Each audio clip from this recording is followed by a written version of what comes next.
गाते को तेहन अड़ी रस्का की अड़ी मजा और अड़ी एंजॉय गिन इकायकना चेदा से जहां अबू को ऑलचिकी दरदी मेना का अबुना अबू लगी तो तेहन नोआ दिन दो अड़ी स्पेशल दिन कान तबुन गया मेनखान चेदा नोआ कथा तो मेने कना चेदा से अड़ी दिन कोना ऑलचिकी लिपि दी कते अड़ी गी कंट्रोवर्सी तहे कना अड़ी गान जहां 25 डिसेंबर अड़ी जाक जमक कते को मना उनकान को हर दो को मेने कान थना जे नोआ दो साइंटिफिक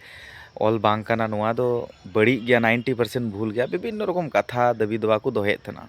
आंदोलन तना को प्रोटेस्ट तना को तो मेनखान गाते को माने हाथी चलता रहेगा कुत्ता भुगते रहेगा नोआ जिनिस मा तहन गी तो नोंका गी हुईना मेनखान अबुई महोदया जहां दो राष्ट्रपति द्रौपदी मुर्मू उनिया गुणन उयहर थी जे बोले अड़ी गान लिपिते संविधान ऑल मेना अकदा चेदा ऑलचिकी लिपि तो बनुआ तो ऑलचिकी लिपि ते हो नोआ जाते ऑलो जाते को पढ़ाव दाड़िया ओना उनिया गुणन उयहर थी 25 डिसेंबर हिलगी नोआ संविधान जहां दो ऑलचिकी लिपिते ऑल अकना ओना दो हाँ को पब्लिश किया तो बुझाव दाड़े कना एटा दिन तो तहे कना उछन दाड़ी किया को पब्लिश दाड़ी किया को मेनखान 25 डिसेंबर की चेदा कोईदी रे किछु किछु आसामी को तहना जहां दो हाँ अड़ी गहिर माने अड़ी गभीर को दोषा से को कमिया बड़ी को कमिया उनको तो को चलका को पड़ा ब्लेड तको गेद तको हड़मो चिरई तको को चिरा हड़मो रे बुलुंग को एर को बांखान रोहड़ मरीच गुंडा मरीच उंगना को एर को तो चलका हसु एका उनको उनका हसु चू का जहां 25 डिसेंबर जाक जमो कते को मनाए कान मेनखान अड़ी गान को रस्कैना अड़ी गान को दोन को चलकेआ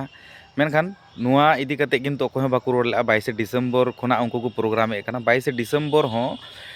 उनको को मेन दाड़ी क्या सावताली चिकी सावताली भाषा ऑलचिकी लिपि इदी कते कथा को रोड दाड़ी क्या बा उनको तो पूरा डीजे रस्कैना को मेनखान मिदटें वीडियो बन नेला सोशल मीडिया रे नेंका को अपलोड के जे उन लोग को माना बताव के से दिसम हर तलारे ऑलचिकी लिपि जाते प्रसारो मा नुआ कथा बाको रोड का मेनखान नुआ कथा अड़ी कम गान हड़ को मेना उनको 25 डिसेंबर जहां जाक जमो कते को मना कान उनकान को मुद्रे को कम हड़ को मेना जे ऑलचिकी लिपि दो बांग ठिका बांग भागिया विभिन्न रकम कथा को रोड़ा किछुगान संख्यक हड़गी मेनखान अड़ीगान संख्यक के किंतु नुआ कथा बाको रोड़ा किंतु अड़ीगान संख्यक हड़ चेदा 22 डिसेंबर इदी कते चेदा कमी को से ओना दिन ओना माहा चेदा बाको उयहर लेआ उनलो अब तीन महत्वपूर्ण मिटeng माहा कान तबुना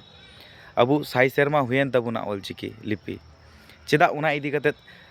बाको माना बताव ले इᱧᱟᱜ मेन दो नुआ गे तो अड़ी बेस अड़ी नपाय सरीगिñ एका एकना जे उनका हड़मो रे गेद अकान से ओड़े अकान हड़मो रे बुलुंग को एरदा आ मरीच गुंडा को एरदा उनी हो अकोय अबुई महोदया जहां दो राष्ट्रपति द्रौपदी मुर्मू मानकान सानाम को जोहार।